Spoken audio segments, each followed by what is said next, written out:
general de qué componentes tenemos aquí. En realidad, el microscopio es súper versátil, entonces la idea es que podamos montar prácticamente cualquier tipo de muestra. Entonces, aquí en los ejemplos que tengo acá, podemos ver, por ejemplo, si quisiéramos montar una muestra relativamente grande, lo que podemos hacer es ocupar este soporte y una jeringa de 1 ml, que es una jeringa de estas típicas jeringas de insulina, a la cual le cortamos la punta, quiere decir que ya no tiene la parte como embudo en la punta, sino que es recta y el émbolo podría salir directamente. Entonces, esta jeringa lo que hacemos directamente es chupar un poco de agarosa, después chupar la muestra que vayamos a utilizar y después otro poco de agarosa. Y esto directamente, este cilindro de agarosa que va a contener dentro de su volumen a la muestra, vamos a ponerlo dentro de este adaptador. Tiene una posición de bloqueo y esto, tal cual, va a entrar al microscopio. Y después dentro del microscopio, esto va, a través de la platina motorizada, va a entrar a una de las cámaras de muestra que va a tener, en este caso, un medio líquido, normalmente agua. Entonces después, una vez dentro, nosotros empujamos el émbolo para que el cilindro de agarosa salga desde la jeringa y quede directamente el agua en contacto con la agarosa, porque la agarosa tiene un índice de refracción más cercano al agua y se vuelve prácticamente invisible. Y por eso podemos ver la muestra que esté ahí sin que haya un efecto negativo por los cambios de índices de refracción que veríamos, por ejemplo, si miráramos la muestra a través del plástico de la jeringa, que ahí obviamente las diferencias de índice de refracción generarían una aberración muy grande. Otra de las formas de montar muestras que tenemos acá corresponde a lo que podríamos hacer para montar una muestra que sea una muestra de volumen más grande, que esté aclarada, que normalmente las ponemos en estos soportes, que ahí se ve un poco mejor, es como una especie de paleta, y este soporte simplemente se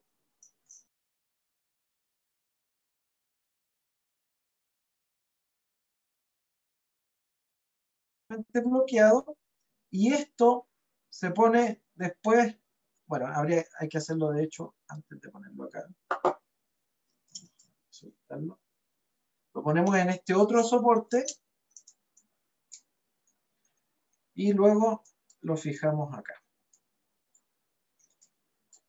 Entonces, esta sería la forma de montar una muestra de tamaño grande, donde tenemos obviamente, aquí creo que el contraste se ve mejor, donde tenemos una capacidad para poner muestras grandes, normalmente órganos o muestras aclaradas, pero luego tenemos la limitación de que el espacio disponible en la parte superior del microscopio para poder meter la muestra, porque la muestra debe entrar desde afuera del microscopio por arriba, es relativamente estrecho, entonces no podemos poner muestras muy grandes.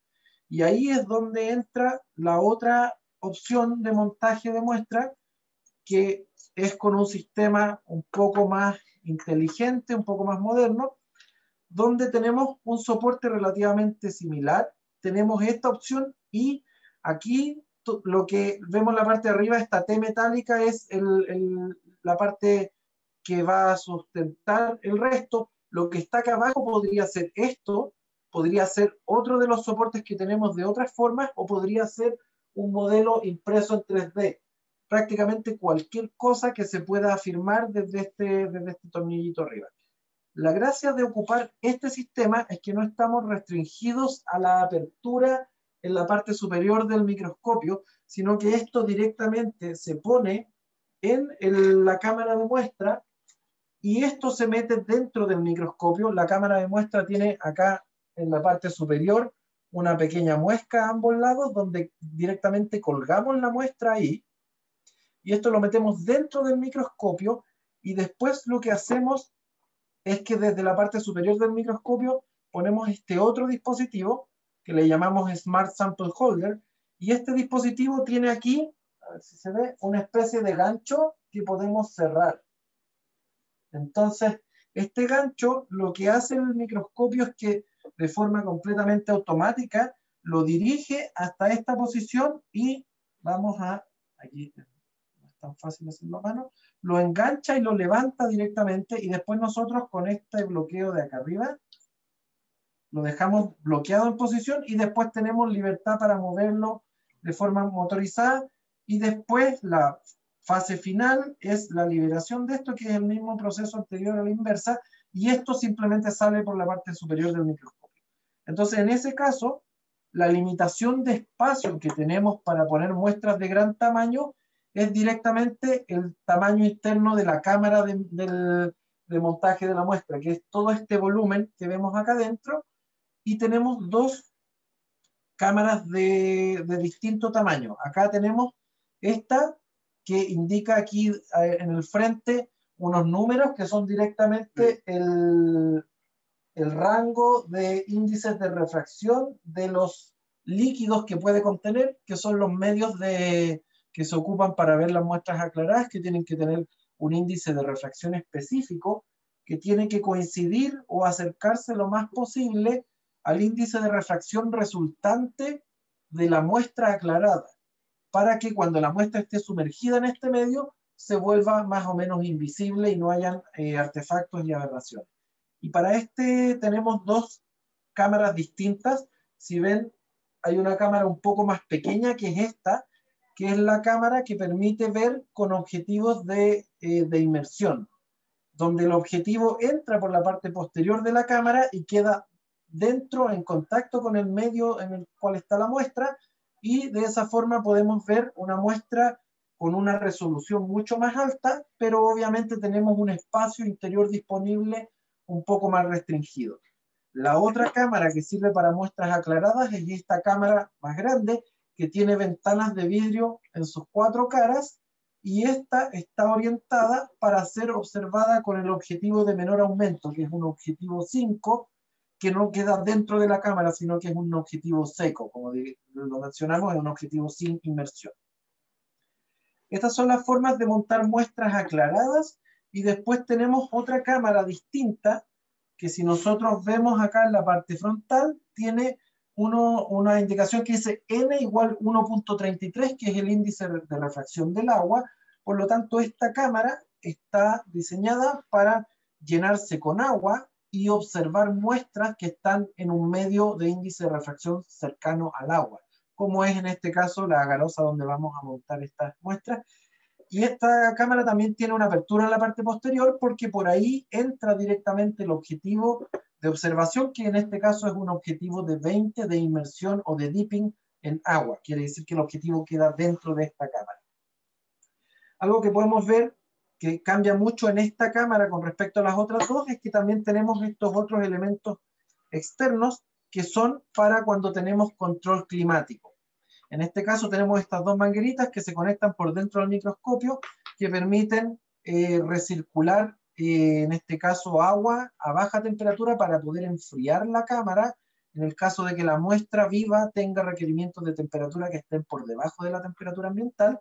Y después tenemos un sistema de calentamiento, en este caso se conecta a un conector eléctrico dentro del microscopio, que va a permitir calentar toda la cámara a una temperatura superior a la temperatura ambiental y mantenerla estable en el tiempo en el caso de que necesitemos condiciones especiales para la muestra. Y además tenemos acá otro cablecito que es un sensor de temperatura que va a medir constantemente la temperatura interna del medio para poder retroalimentar el calefactor o al enfriador para que mantenga el líquido, por ende la muestra, a una temperatura mucho más específica. Todas las cámaras tienen, como podemos ver acá, algunos tornillos, este conector, o en este caso esta que no ha sido utilizada recientemente, está toda completamente abierta, porque en estos conectores vamos a poder conectar, como en este caso, una manguera con una jeringa, que es la que nos va a permitir llenar la cámara con el medio en el cual va a estar la muestra, en este caso agua, y los otros sirven para poder perfundir cosas, en el caso de que sea necesario, y en el caso de este superior es para poder eliminar el exceso en el caso de que se llene con demasiado líquido la cámara, y para evitar que obviamente el derrame pueda caer en la óptica, y va dirigido directamente a una bandeja de recolección de derrame. Y acá tenemos un inserto metálico que directamente ocupamos para poner dentro de estas cámaras, que lo que me permite es reducir el volumen del líquido que vamos a utilizar. Obviamente me reduce también la profundidad de la cámara, pero en el caso de que la muestra no sea tan grande y no necesite esa libertad de movimiento en profundidad, me permite ocupar menos medio para llenar la cámara. Porque cuando hacemos estas técnicas de aclarado, normalmente ocupamos medios específicos para llenar la cámara, que son bastante costosos. Entonces reducir el volumen es obviamente algo bastante deseable. Y ahora lo que vamos a hacer es poner esta cámara directamente dentro del microscopio. Si vemos la cámara tiene 4 ventanas. En la parte posterior va a estar el objetivo de observación, que en este caso ya está instalado dentro del microscopio. Pero si tomamos como ejemplo la cámara para menor aumento, o la cámara para muestras más grandes, esa funciona con un objetivo de observación distinto al que está instalado en este momento en el microscopio, que es este objetivo. Y el objetivo en el microscopio está mirando desde atrás. Y la muestra está suspendida desde la parte superior. Adicional a este objetivo de iluminación, tenemos otros objetivos adicionales, que en este caso son objetivos de iluminación, que van a estar mirando uno por cada ventana lateral de la cámara. Entonces, a través de estos objetivos se proyecta la iluminación de ambos lados a través de la muestra, y en 90 grados con respecto a la iluminación se observa, y en este caso tendríamos un objetivo de 5 o un objetivo de 20, que es el que está instalado actualmente dentro del microscopio, que va a observar la fluorescencia de forma perpendicular a la excitación, que es, bueno, el principio básico cómo funciona la microscopía Lightsheet. La microscopía Lightsheet, como nosotros tenemos grandes volúmenes de muestra y de medio, necesita un nivel de corrección óptico muchísimo más preciso, porque la luz va a viajar distancias grandes dentro de este medio. Y por eso es que el objetivo de observación tiene un anillo acá, que me permite ajustar de forma específica al índice de refracción del medio en el cual se encuentra la muestra. De esta forma yo elimino la mayor parte de las aberraciones provenientes por las diferencias de índices de refracción, y en el caso del objetivo de iluminación tengo también la posibilidad de corregir acá con un anillo el índice de refracción del medio en el cual va a viajar la luz. De esta forma nos podemos asegurar de que el haz de luz que vamos a proyectar dentro de la muestra sea lo más homogéneo posible, pero además que sea, nosotros cuando iluminamos con el sistema Lightsheet, iluminamos con una lámina de luz con una forma gaussiana, donde esperamos que el centro, que coincide con el eje óptico de observación, sea la parte más delgada de la hoja de luz. Para eso, para que la proyección de esa lámina gaussiana sea la parte más fina en el centro, tenemos la posibilidad de corregir con estos anillos para asegurarnos de que se proyecten exactamente superpuestos tanto la iluminación izquierda como la derecha, y que la parte más fina esté precisamente en el centro, que es el campo de observación del objetivo de iluminación. Otra cosa que debemos ajustar es la altura y la posición en profundidad de la lámina de luz para que coincida exactamente con el plano focal del objetivo que está observando, porque este objetivo es fijo. Entonces nosotros tenemos que orientar la lámina de luz en profundidad, que el eje Z en este caso está orientado horizontalmente, y también de forma lateral, para que la hoja de luz coincida exactamente con el plano focal del objetivo de observación, y eso se corrige de forma específica para cada vez que montamos la muestra, porque si aquí hay agua o hay PVS o hay otro medio, van a haber ligeras diferencias de índice de refracción que van a alterar la forma en que viaja la luz a través de ese medio, por lo tanto debemos corregirlo constantemente. Otra cosa que por lo general no se toma en consideración es la variable de temperatura. La temperatura tiene un efecto directo sobre el índice de refracción de los materiales, por lo tanto, si nosotros trabajamos en medio acuoso a temperatura ambiente o a 37 grados, el índice de refracción resultante va a variar. Y por eso es que nosotros debemos corregir estos anillos en las condiciones experimentales que vamos a utilizar y no solamente en la teoría.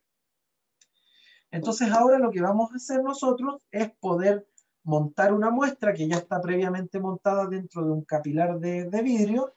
En este caso, los capilares que vamos a utilizar, tenemos distintos diámetros de capilares, vienen en el kit del microscopio como 5 diámetros o 4 diámetros distintos de capilares que van a depender un poco del tamaño de la muestra que vamos a observar.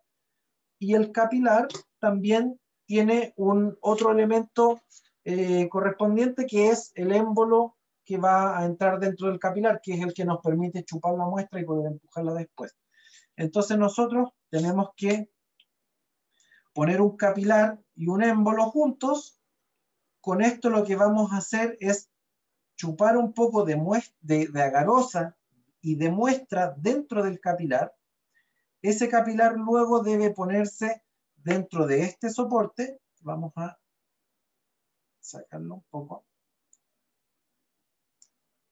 Este soporte es el que vamos a ocupar para los capilares, donde dentro tenemos unas especies de mangas plásticas que tienen un diámetro específico y están codificadas por color para coincidir con el tamaño de capilar que vamos a utilizar.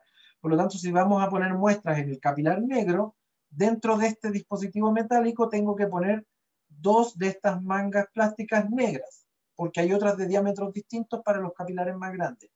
Entonces después lo que hacemos directamente es meter por la parte superior el capilar donde ya está la muestra cargada, empujamos hasta que asoma la parte de vidrio y luego la tiramos hasta que vemos la línea de color. Eso nos indica que ya está suficientemente afuera el capilar de vidrio, y luego con esta tuerca lo apretamos un poco para que este capilar no se mueva. Después de eso lo que hacemos es, en este otro soporte donde pusimos la muestra, el ejemplo de la muestra aclarada, entra este dispositivo metálico y lo tiramos para que haga clic y quede bloqueado. Este disco metálico, al igual que los otros, tienen una línea blanca que debe coincidir con una línea blanca que está en la parte interna del microscopio, y además tienen 3 bolitas y 3 imanes que nos van a asegurar que la posición quede siempre perfectamente segura y no se mueva porque esto es lo que físicamente se mueve dentro del equipo cuando hacemos las rotaciones, los desplazamientos o los cambios de altura de la muestra. La platina en la que soporta este dispositivo. Entonces ahora lo que vamos a hacer es poner la cámara de muestra dentro del microscopio, llenarla de medio y luego poner la muestra en el microscopio. Entonces ahora, si quieres, moverte para acá. Entonces, el microscopio, no sé si lo habían visto dentro del curso en alguna otra sesión. En teoría no. Ya. Este microscopio es, bueno, esto todo lo que ven acá es el microscopio Leitchik. Déjame pasarme para el otro lado un poco. En la parte de acá al lado izquierdo tenemos 2 cámaras. Sí, apunten un poquito por arriba. Tenemos 2 cámaras azules que nos van a permitir ver 2 canales o 2 marcas fluorescentes de forma simultánea. Acá dentro de esta puerta hay una rueda de filtros que tiene los distintos filtros para poder combinar distintos colores que van a ser separados hacia las 2 cámaras. Después tenemos en la parte frontal del microscopio otra tapa, un imán, donde podemos acceder a el espacio. Esta parte plateada que vemos abajo es donde vamos a desplazar la cámara que va a sostener a la muestra después. Tenemos acá abajo la bandeja para el rebalse con una manguerita en el caso de que nos excedamos al llenar la cámara, y podemos ver aquí a los 2 costados los 2 objetivos de iluminación, y al fondo lo que vemos blanco mirando hacia adelante es el objetivo de 20 de inmersión en agua, que es el que va a quedar dentro de la cámara de muestra. Y después vemos acá al costado 4 conectores. Los 2 conectores blancos son para las mangueras que nos van a permitir circular agua para enfriar la cámara. Después tenemos el conector superior, que es donde va el calefactor de la cámara, y tenemos el conector inferior, que es donde va el sensor de temperatura. Entonces lo que nosotros ahora tenemos que hacer, esta la vamos a colgar acá, y vamos a poner directamente esta cámara. Hay que asegurarse de que cuando nosotros trabajamos con objetivos de inmersión, que es este o el objetivo para muestras aclaradas, ocupemos las cámaras correspondientes que no tienen ventana en la parte posterior.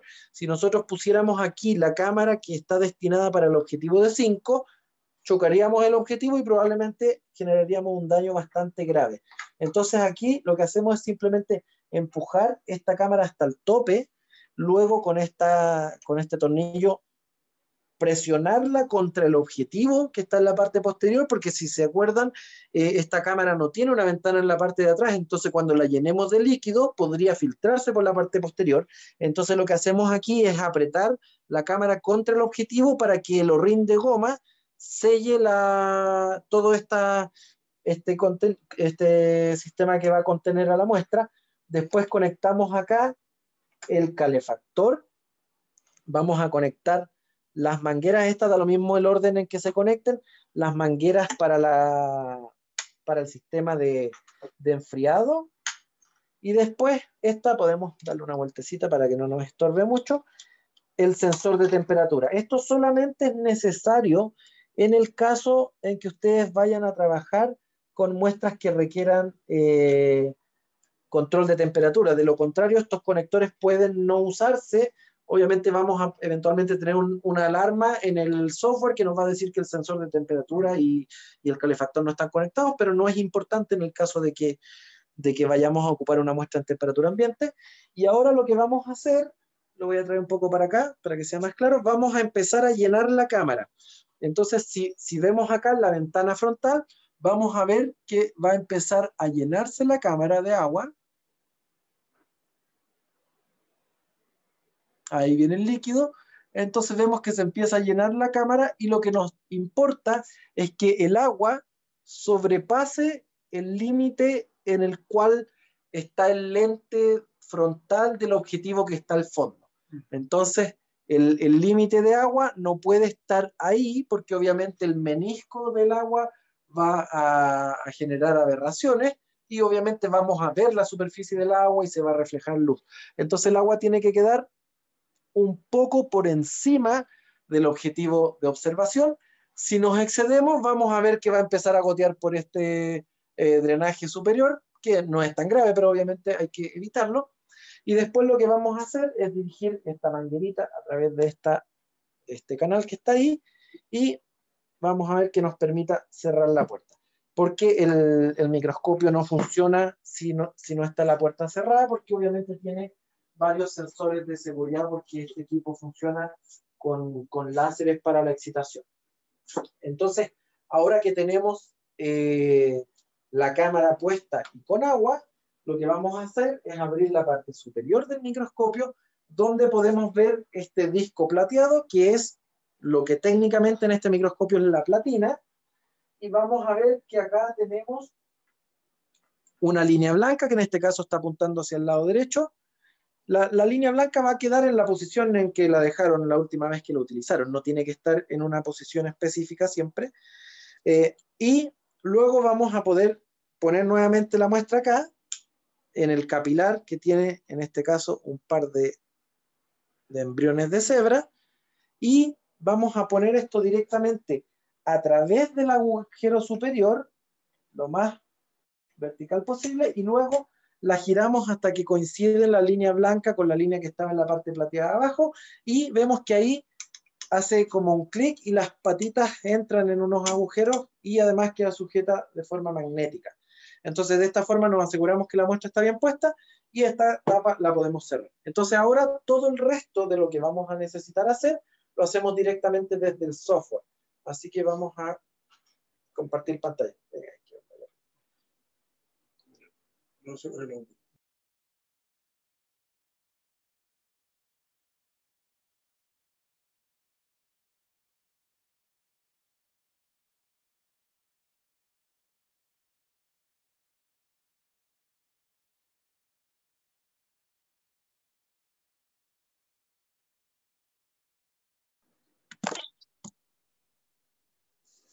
¿Se ve la pantalla? Se ve así. No se posiciona. Sí. Perfecto. Y entonces ahora acá, dentro del software del microscopio, bueno, nosotros el microscopio ya lo habíamos encendido previamente. Vamos a abrir el software que se llama, Zen 3.1 Black Edition. Y este es el software que va a permitir controlar al microscopio. Aquí lo que sí estoy haciendo, voy a sacar primero la muestra porque hay un paso de inicialización del microscopio que hay que hacer sin la muestra puesta. Voy a chequear una cosa aquí. Ok. Iniciamos el equipo y acá lo que va a suceder es que el software va a comunicarse con el microscopio y va a detectar la presencia de todos los componentes motorizados, de los láser, de la incubadora, de todos los componentes del microscopio, así que se demora un par de minutos en este proceso.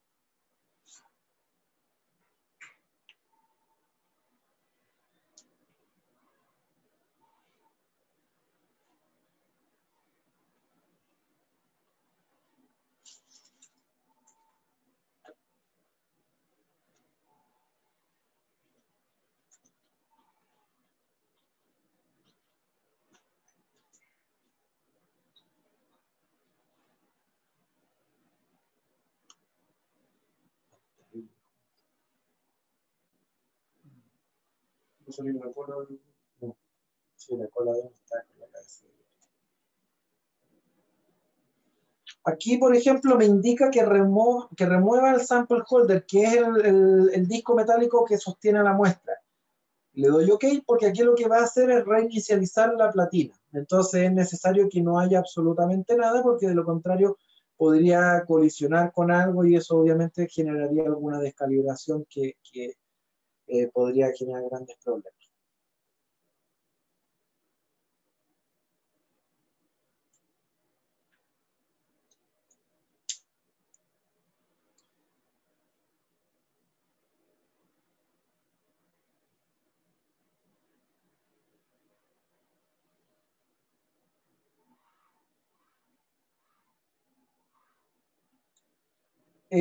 Lo normal es que nosotros deberíamos inicializar el equipo, encender los láser y si es que vamos a ocupar el sistema de incubación con un poco de anticipación para que el equipo esté térmicamente lo más estable que se pueda. Eso es súper importante porque de lo contrario el equipo durante la adquisición, si es que es un experimento largo, va a empezar a tomar temperatura y eso podría causar algunas aberraciones en las imágenes. Pero ahora por fines demostrativos no lo vamos a hacer, porque obviamente tendríamos que esperar mucho. En esta parte yo directamente voy a volver a poner la muestra en el microscopio.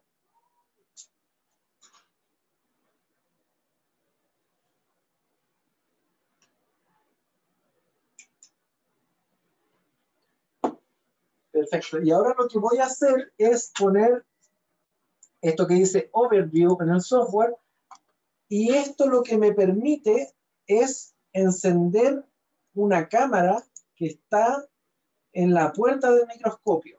Entonces me permite a mí ver, ver un poco dentro de la cámara del microscopio. Y en este caso lo que vamos a hacer es mover la muestra. Vamos a mover la muestra hacia la cámara del...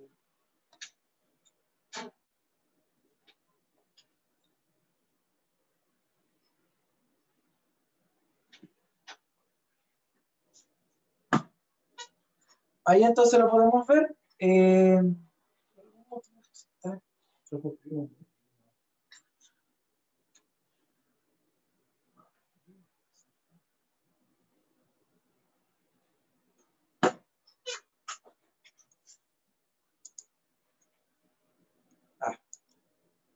No. Aquí hay algo un poco extraño. Esta imagen debería verse un poco más centrada, pero lo que vemos acá es que tenemos dentro del agua, en este caso, A ver, un segundo.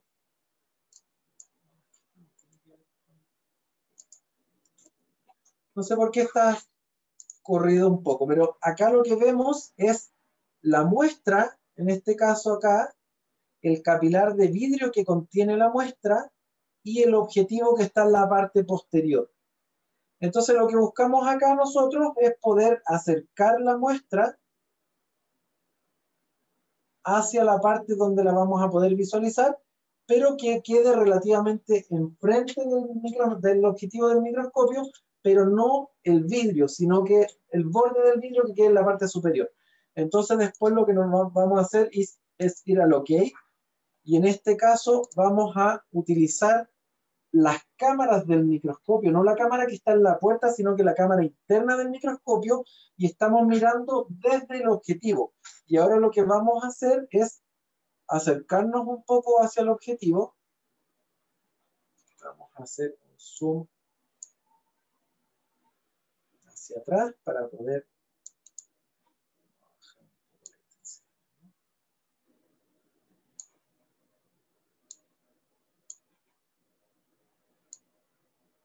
para poder ver más o menos dónde está la muestra. Vamos a bajarla un poco más.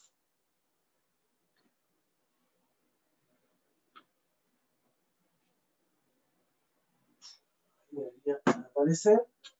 Y vamos a moverla hacia el objetivo. Entonces aquí nosotros vamos a ver que va a empezar a aparecer el capilar o la muestra o lo que sea que tengamos aquí. En este caso, esto es directamente la muestra. Y vamos a movernos hacia los lados y vemos que aquí estamos precisamente en el borde del capilar. Entonces lo que vamos a tener que hacer, vamos a abrir la puerta superior del microscopio y vamos a empujar el émbolo para que la muestra salga junto con la garosa y queden fuera del vidrio.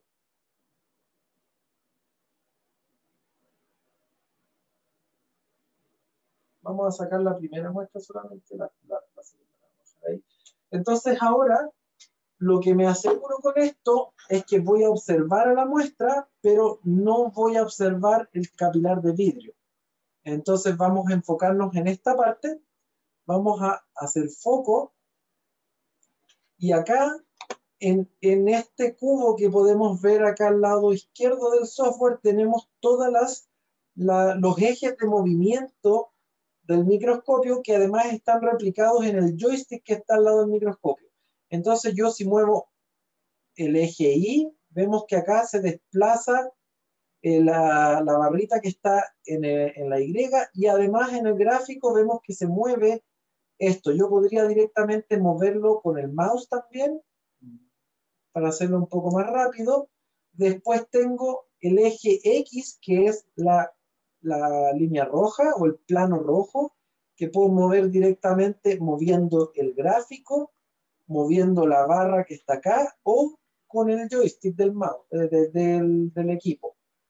Y después tenemos otro eje que es el Z, que es el alejarse y aproximarse al objetivo, que nos va a permitir hacer foco, o en este caso también hacer los cortes ópticos que vamos a poder después ver en la imagen. Y otra cosa que tenemos que es súper importante es que tenemos un eje de rotación, que vemos acá que dice ángulo, en este caso está en 0, y en el joystick lo que voy a hacer es apretar un modo de rotación, y el mismo botón que antes me servía para mover el eje Y, ahora me sirve para rotar la muestra. Entonces yo puedo rotar la muestra para poder, obviamente, orientarla para que quede la estructura de mayor interés enfrentando al objetivo. Aquí algo súper importante que hay que tener en consideración es que la imagen que vemos acá es la imagen mirada desde el objetivo de observación, pero la iluminación va a venir desde la derecha y desde la izquierda. Entonces nosotros tenemos que orientar la estructura de interés para que sea fácil de iluminar y fácil de observar. Si yo, por ejemplo, quiero observar esta parte que está aquí, no voy a poder iluminar a través de... ¿Esto es el pintelo? Bueno, a través de lo que sería como el estómago, no sé cómo se llama en esta etapa, pero no puedo iluminar a través de esto porque es una estructura muy opaca. Entonces, la idea de eso sería rotar la muestra de tal forma para que me permita dejar la estructura de interés, me pasé, la estructura de interés mirando al objetivo y no dejar ninguna estructura opaca bloqueando la estructura de interés. Acá, por ejemplo, me estoy alejando, me estoy acercando al objetivo, estoy haciendo el foco más hacia la parte de la espalda. Creo que estoy completamente al otro lado. No, es que es muy transparente esta parte de acá. Entonces lo vamos a dejar ahí y ahora vamos a pasar al modo de fluorescencia, porque nosotros aquí estamos viendo solamente con luz transmitida. Algo súper importante, la iluminación que estamos ahora haciendo incidir en la muestra es infrarroja. Entonces no estamos dañando mucho la muestra y no estamos quemando los fluorocromos, porque la mayoría de los fluorocromos obviamente se excitan en luz visible. Entonces después nosotros ahora vamos a ponerle stop aquí, vamos a pasar a adquisición, y en adquisición lo que vamos a hacer es definir el experimento. En este caso, esta muestra la pusimos porque estaba acá, pero no nos consta o no sabemos realmente qué marcador fluorescente tiene. Lo más probable es que tenga GFP, así que vamos a encender el láser 488 y aquí hay que seleccionar. Vamos a quitarle una opción al software.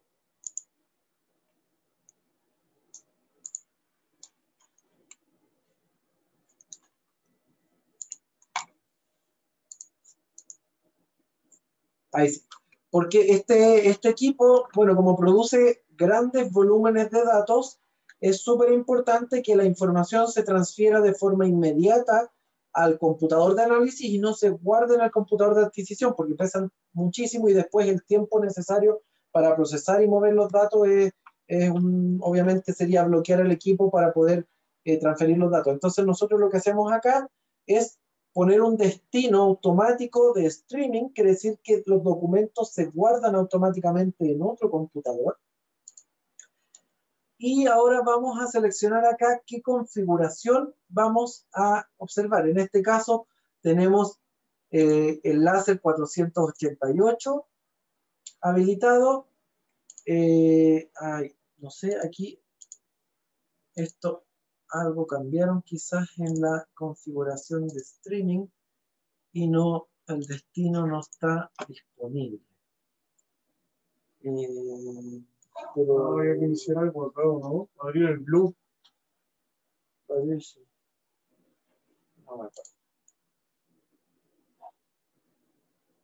Con esto, Por algún motivo el streaming no está funcionando. Después lo vemos.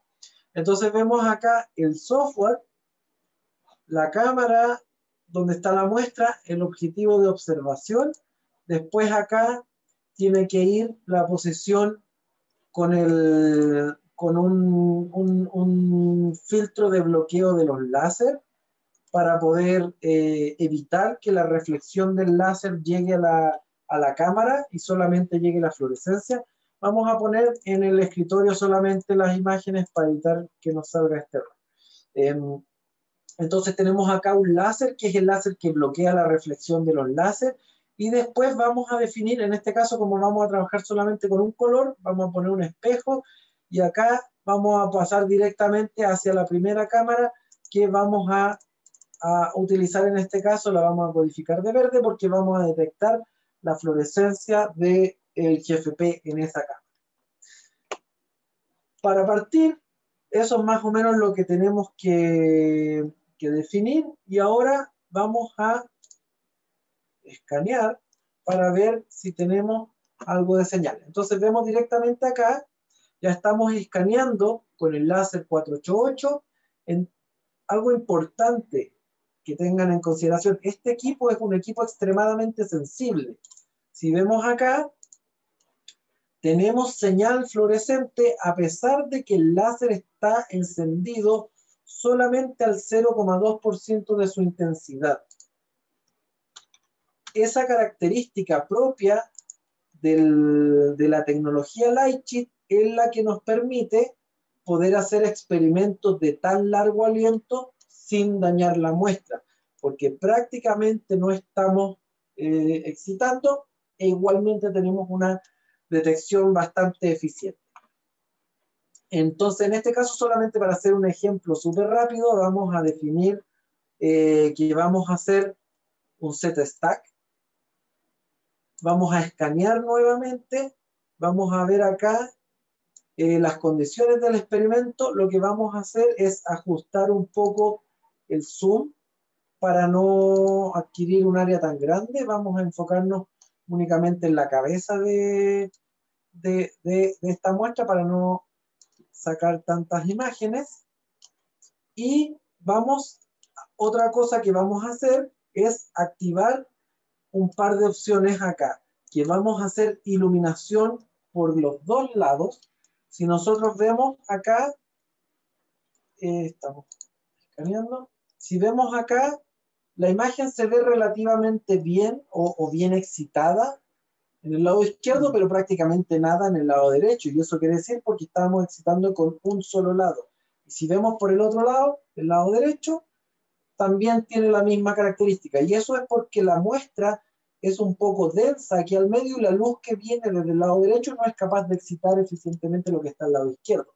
Entonces, para evitar eso, nosotros le decimos que vamos a hacer una excitación dual side. Entonces va a ir cambiando de iluminación de cada lado y vamos a generar un experimento que van a ser dos experimentos en simultáneo, donde uno de ellos va a ser toda la iluminación del lado izquierdo y la otra toda la iluminación del lado derecho. ¿Por qué no se hace la iluminación de forma simultánea? Y es porque se destruiría la resolución, porque combinaríamos la imagen o la eficiencia de la excitación y la calidad de la excitación del lado derecho con la del lado izquierdo y tendríamos una mezcla que estaría completamente empobrecida por el efecto del lado opuesto. Entonces lo que hacemos es excitar por los dos lados, pero mantener los documentos por separado y después fusionarlos en una fase posterior. Lo que vamos a hacer aquí, ponerle Dual Side When Experiment, para que no esté cambiando constantemente cuando estoy en vivo. Otra cosa que acá no podemos notar tanto, quizás en esta parte de arriba, podemos ver unas líneas. Voy a hacerlo un poco más evidente. Acá, en la parte superior de la muestra, vemos unas líneas. Esas líneas son sombras proyectadas dentro de la muestra porque probablemente hay una partícula, un melanocito o cualquier cosa que obstruye la luz hacia el interior. Entonces se producen estos artefactos. Y es porque la luz viaja obviamente en línea recta y todo lo que esté bajo la sombra no es excitado.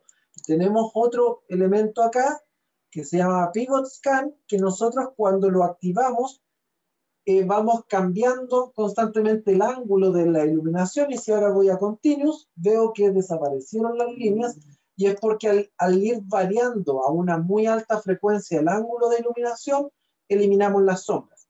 Entonces, de esta forma nos permite, sin prácticamente efectos negativos en la resolución, nos permite eliminar ese tipo de artefactos que en este caso serían las sombras que van a producir bacterias, partículas, melanocitos o cualquier cosa que obstruya la luz, una burbuja eventualmente también. Entonces ahora definimos bien las condiciones del experimento, vemos que no tenemos píxeles saturados. Otra cosa importante que podemos hacer es encender esto que está aquí que dice Range Indicator, que nos va a permitir, si tuviéramos píxeles saturados, verlos en rojo. En este caso el histograma es todo esto, porque es una cámara de una profundidad de color bastante amplia, entonces prácticamente nunca la saturamos, a menos de que tengamos pelotones de fluorescencia muy intensos. Entonces lo que vamos a hacer ahora es bajar aquí a la dimensión Z y vamos a definir el inicio y el término del Z-stack.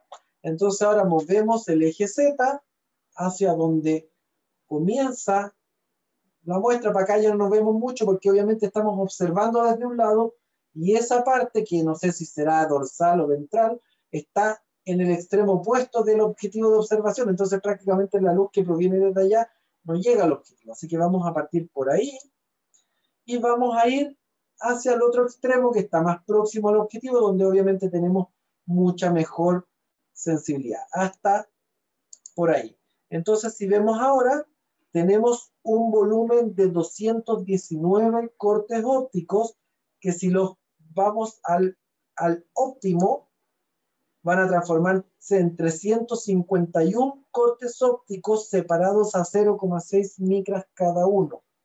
En este caso, solo un canal, pero podrían ser 2 canales, 3 canales, hasta 4 canales de fluorescencia, y eso obviamente va a ir sumando tiempo, pero más importante, va a ir sumando volumen de datos, porque son 351 imágenes, y en este caso, 2 veces, porque estamos iluminando por 2 ángulos distintos. Entonces tenemos como 700 imágenes para un experimento solamente. Imagínate si fuera un timelapse con múltiples puntos temporales, serían 700 imágenes por cada punto temporal. Esto en un confocal, si ustedes han trabajado en microscopios confocales, nos tomaría quizás unos 15 minutos en adquirir. Ahora vamos a ver cuánto le toma a un microscopio de Lightsheet hacer exactamente lo mismo. Y ahora vamos a comenzar.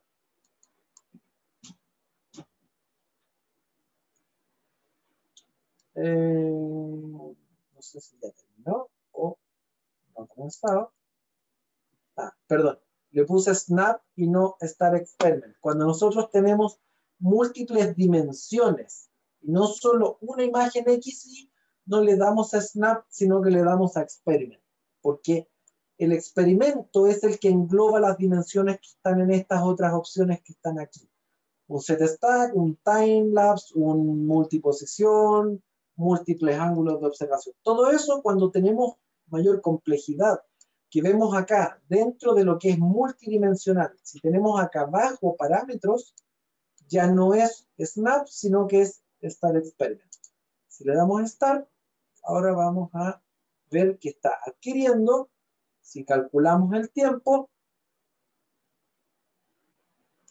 acá quedan 15 segundos de un total de 24 segundos. Quiere decir que en 24 segundos, más o menos, sacamos 700 imágenes con un tiempo de exposición de 29,9 milisegundos por imagen. Y terminó. En este momento lo que está haciendo es guardando, y en menos de 30 segundos adquirimos un experimento de 2,3 gigabytes de información. Entonces esto nos permite dimensionar un poco lo fácil que es obtener experimentos de muy gran volumen. Y acá podemos ver las 2 iluminaciones y las distintas posiciones en Z. Vamos a cambiar un poco aquí esto para hacerlo un poco más intenso y vamos a quitarle un poco de ruido. Y podemos ver que adquirimos un volumen de datos con una resolución relativamente buena en prácticamente nada de tiempo. Y esto podemos complejizarlo de forma prácticamente infinita, agregando puntos temporales, agregando más posiciones. En este caso, si quisiéramos abarcar el pez completo, al mismo momento podríamos hacer un mosaico de 3 o 4 imágenes verticales para que abarquen el animal completo, o podríamos también hacer múltiples posiciones, quiere decir experimentos separados automatizados, quiere decir que adquiramos este embrión y también el que está más arriba. Lo podemos automatizar seteando 2 posiciones distintas y que cada una tenga una complejidad distinta. Y otra cosa que nos permite hacer el sistema Lightsheet, porque aquí obviamente nosotros estamos mirando desde, no sé, una orientación ventral o dorsal, cualquiera sea el caso, pero ¿qué pasa? Que nosotros podemos tener información que se ve mejor desde el costado. Entonces, en ese caso, nosotros podríamos cambiar el ángulo de observación de la muestra, rotarla para poder observar, por ejemplo, en este caso, el ojo.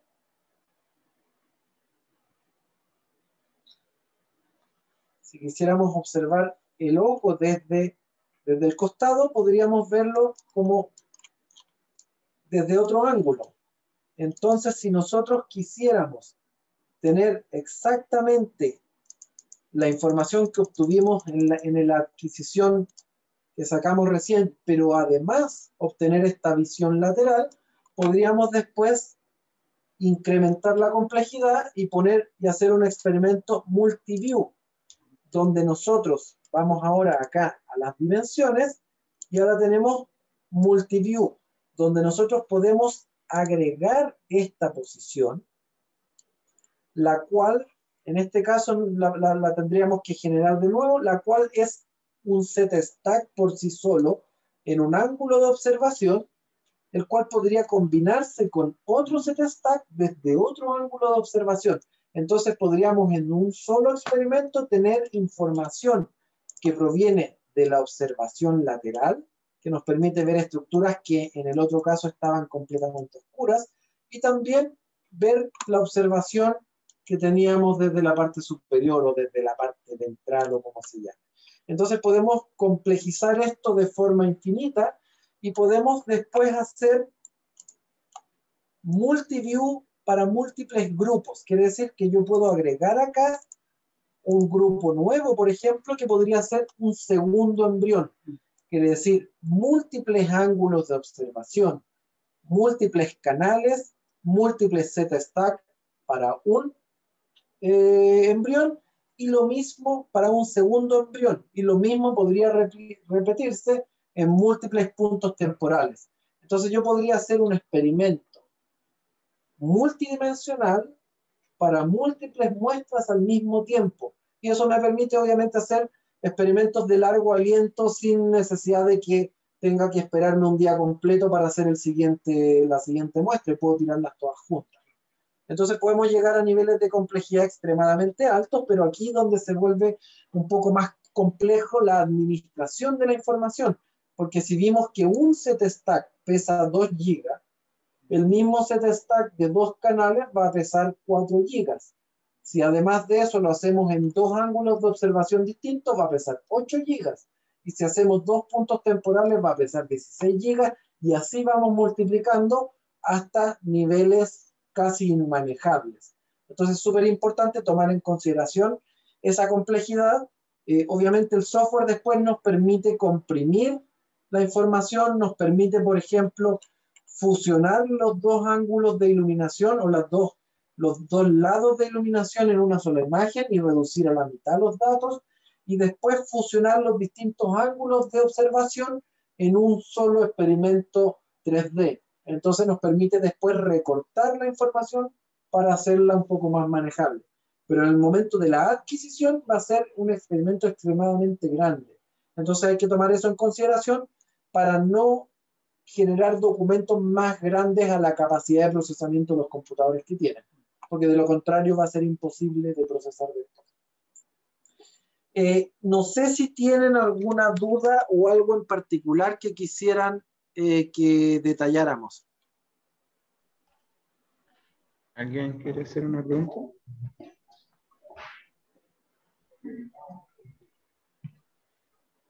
¿No? Súper, no sé si quieren... ahora vamos a montar alguna muestra de las que nos trajeron o alguna de las que ustedes están preparando. Coméntame qué viene ahora para preparar el equipo mientras. No, Ignacio, eso está bien. Las muestras las vamos a visualizar después, una vez terminado el clarificado. No sé si no vi, pero mostraste los adaptadores para Clarity. ¿Cómo se montaban? ¿Sí? Los mostré, pero tendríamos que tener una muestra para hacer la prueba directamente, pero no es tanta más complejidad que lo mismo que es montar una muestra en agua. Ah, no, perfecto. Sí, era solo eso, para que vieran cómo eran los adaptadores. Sí, Sí, eso los mostré. sí. Ya. Perfecto. Bueno, Ok, cortamos con eso. entonces. Ya, que estén bien. Hasta Ok, luego. muchas gracias. Chao.